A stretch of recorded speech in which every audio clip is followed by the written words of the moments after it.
That summer afternoon, the sky was so clear it mirrored itself entirely on the surface of the pool. Sophie, new to the neighborhood, was stretching a towel over the lounge chair with the precision of someone still getting used to her own backyard. The house, with its white walls and wide windows, seemed far too new to hold any memories.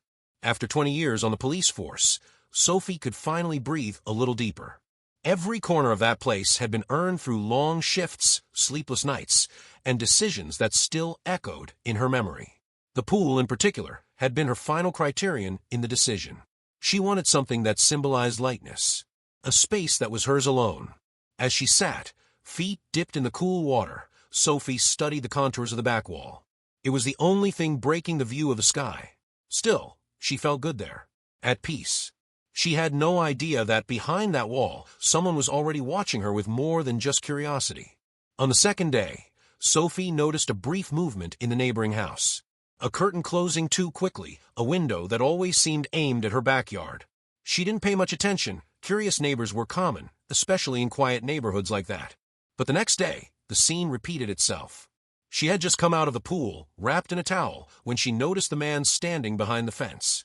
There was no expression on his face, only his eyes behind dark sunglasses, as if he wanted to observe without being observed. Sophie waved instinctively, but he just turned and went inside without a word. That night, while organizing some boxes in the living room, that presence echoed back in her mind. It wasn't the look of a distracted neighbor. It was something more direct, more intentional. But Sophie was practical. She wouldn't jump to conclusions. At least not yet. In the following weeks, patterns began to repeat. Every time Sophie went to the pool, the neighbor seemed to appear by chance. Sometimes on the porch, pretending to water a plant. Other times sweeping away leaves that weren't there. His constant presence, even wordless, began to take on an unpleasant shape. Sophie tried to keep to her routine as if nothing was happening. She read books by the pool, swam in the mornings, and sunbathed in the late afternoons. But something inside her had changed. It was like swimming with a shadow circling, a kind of silent surveillance that only those who have lived through it recognize. She didn't tell anyone. She was still adjusting, didn't know the neighbors, and didn't want to seem paranoid. But her experience as a cop had taught her one thing. When instinct speaks, it's better to listen. In the third week, something different happened. Sophie had gone out for groceries and, upon returning, noticed wet footprints around the pool. They were large, masculine prints, still fresh, as if someone had just come out of the water minutes earlier. Her heart raced. She looked in all directions, but there was no one in sight. She rushed to check the security camera, but the angle didn't cover that part of the backyard. On the neighbor's porch, a chair was turned toward her direction. Empty, but clearly used. That night, Sophie locked every gate, reinforced the back door's locks, and stored the pool control in the cabinet. For the first time since moving in, she felt her peace had been invaded. And she knew this was only the beginning. Sophie spent the rest of that night wide awake. Sitting at the kitchen table, eyes fixed on the dark backyard, she mentally reviewed everything she had seen. The wet footprints, the towel out of place, and especially that chair turned toward her on the neighbor's porch. It all formed a pattern she could no longer ignore. The next morning, she went for a walk around the neighborhood. Her body needed movement, but her mind was searching for more. She looked at the houses, at faces, as if each facade hid a clue. When she observed the house next to hers, she noticed the details: reinforced bars, always closed windows, and a porch that seemed built for watching, not resting. It didn't take long to discover his name. Not through conversation, but through a misdelivered piece of mail she picked up by mistake. A simple envelope, but enough to give a name to the constant shadow: David. It was a small detail, but essential. Naming the threat gives shape to fear. With the name came new perceptions. Sophie started to notice the times he appeared on the porch, the moments his presence coincided with her outings. He was always silent, but always there. Never a direct gesture, never a word. But the constancy spoke for itself. She began to change her own habits, almost without realizing it. Stopped wearing lighter swimsuits, swam only when she was sure he wasn't in sight. The curtains were now closed more often. Small actions that built up tension in her body, as if she were being slowly pushed inward. Still, she forced herself not to yield. She tended the garden, watered the plants, organized the backyard the way she had always wanted. But it was impossible to ignore the feeling of being watched, measured, invaded. The peace of her new home had turned into a field of mutual surveillance. Determined to regain control, Sophie installed 2 discreet cameras. Strategically placed, they captured movement around the house and near the pool. She was meticulous in the installation. Nothing could draw attention. She wanted to watch without being seen. For days, the videos showed nothing but wind and shadows. But on the 4th night, the image changed. A male silhouette appeared for seconds, moving cautiously. It wasn't clear enough to identify the face, but the build, the posture, and the path left little doubt. It was David. She watched the recording several times. That wasn't just a casual approach, it was a test.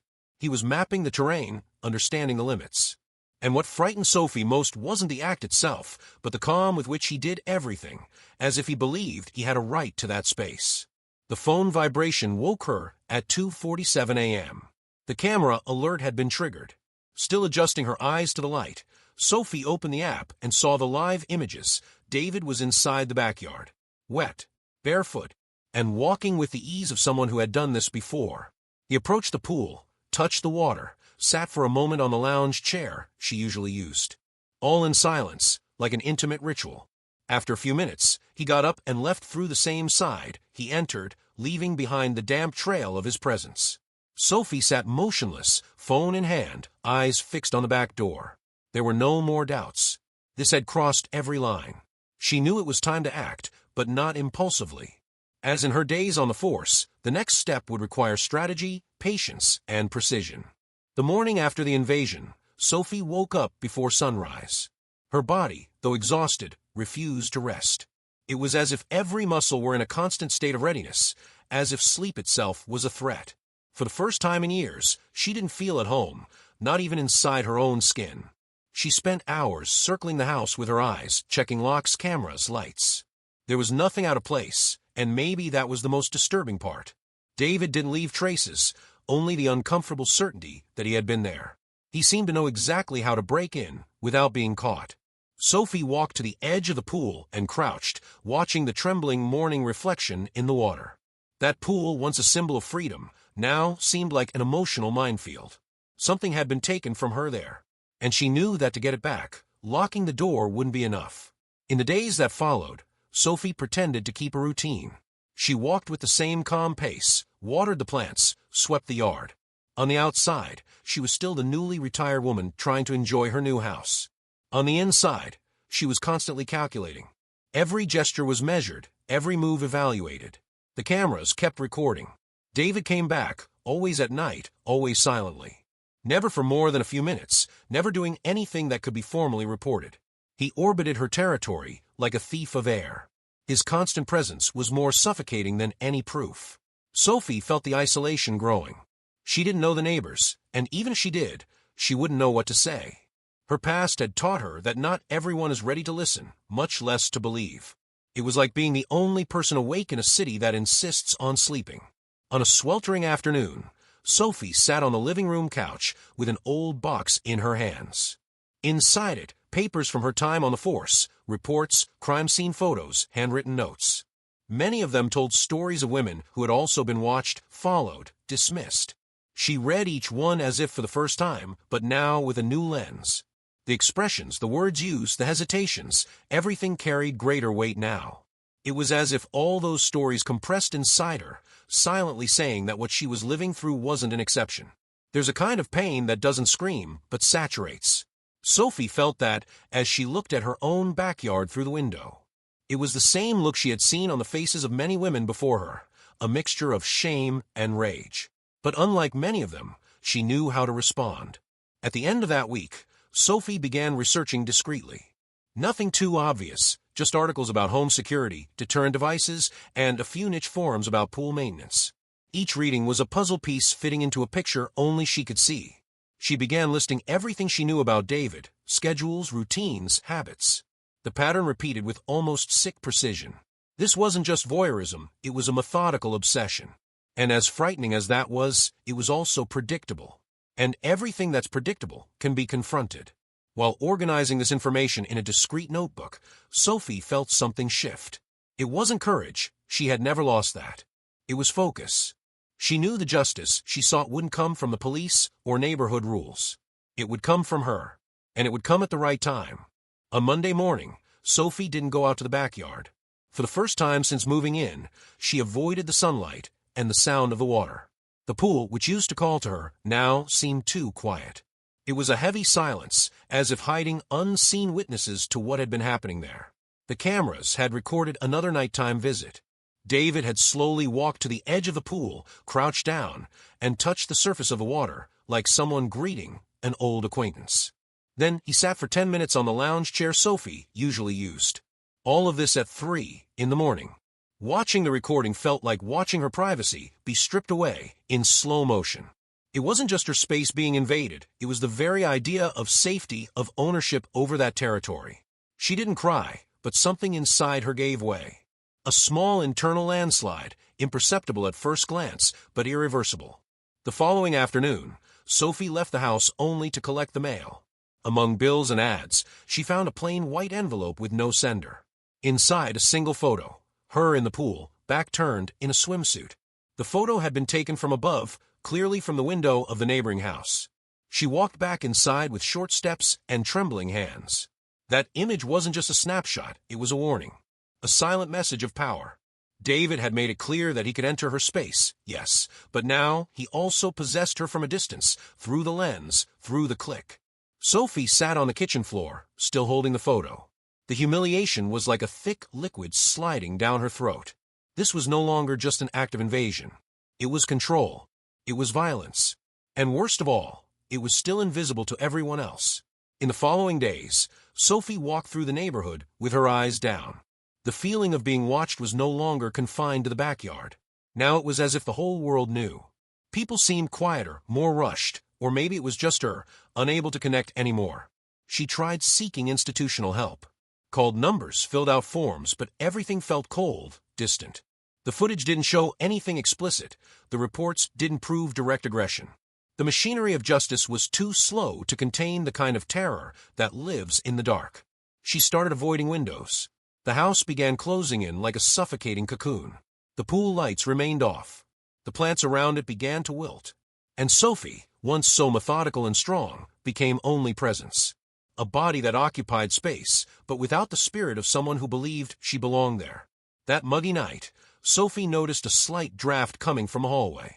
She walked silently to the back of the house and found the back door slightly ajar. She was certain she had locked it.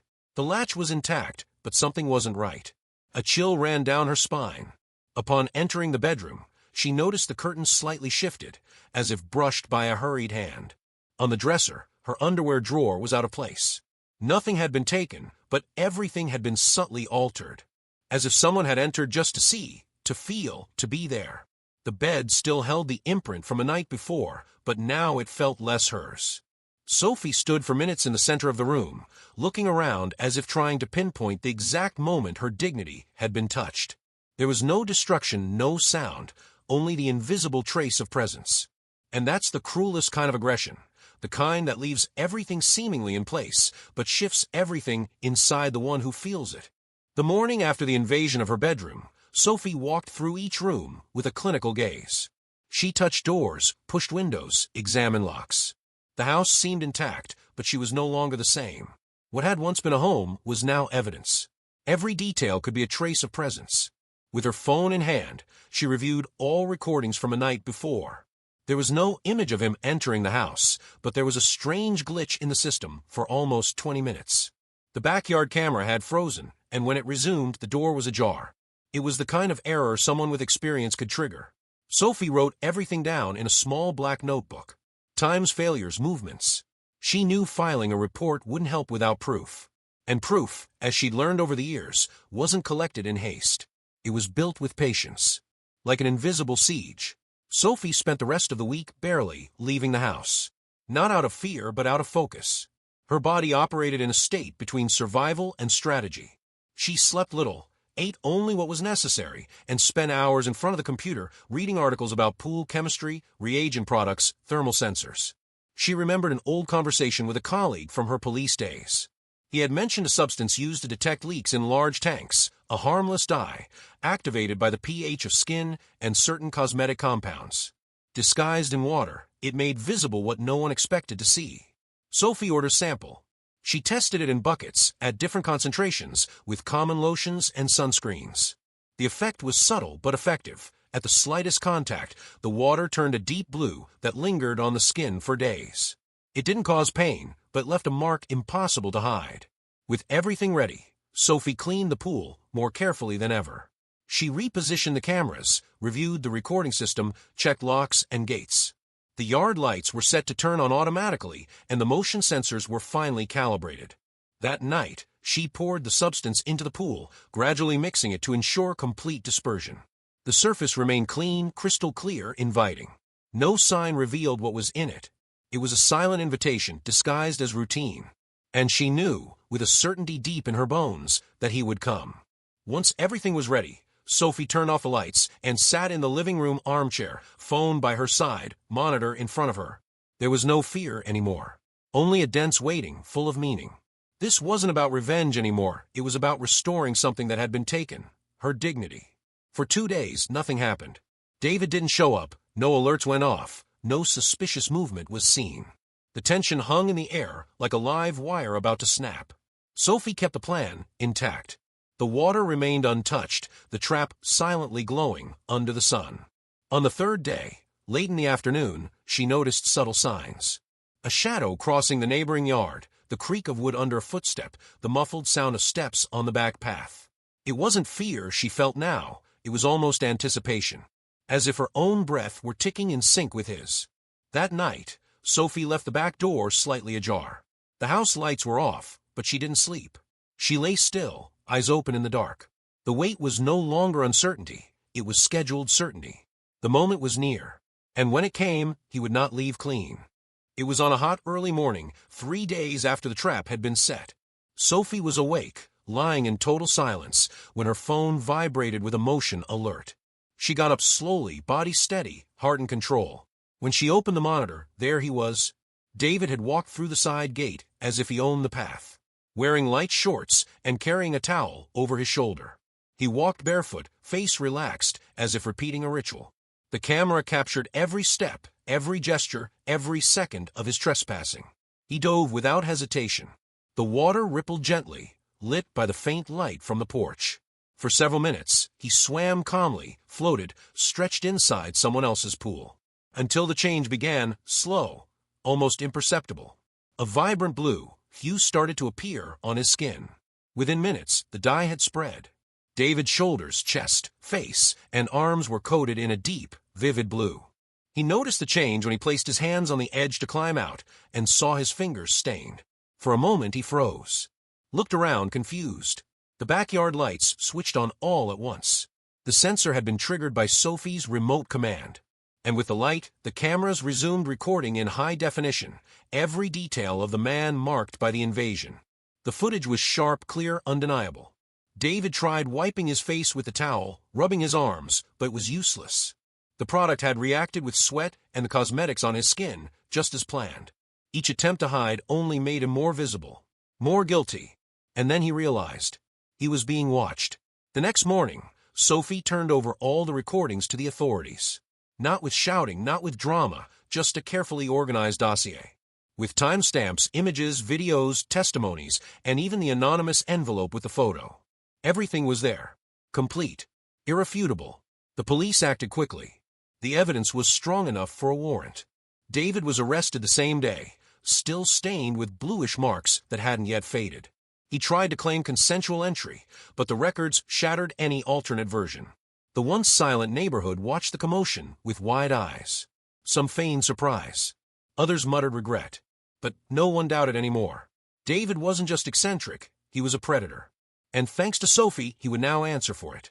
2 weeks later, the pool was clean, the filters changed, and the water shimmered like it did on the first day. Sophie spent her afternoons sitting on the lounge chair, a book in hand, eyes serene. It wasn't the sun that warmed her skin, it was the feeling of reclaimed safety. Neighbors slowly began to approach. A cake left at the door, a thank you note, an invitation to the next neighborhood meeting. She accepted with quiet grace, but kept everything with care.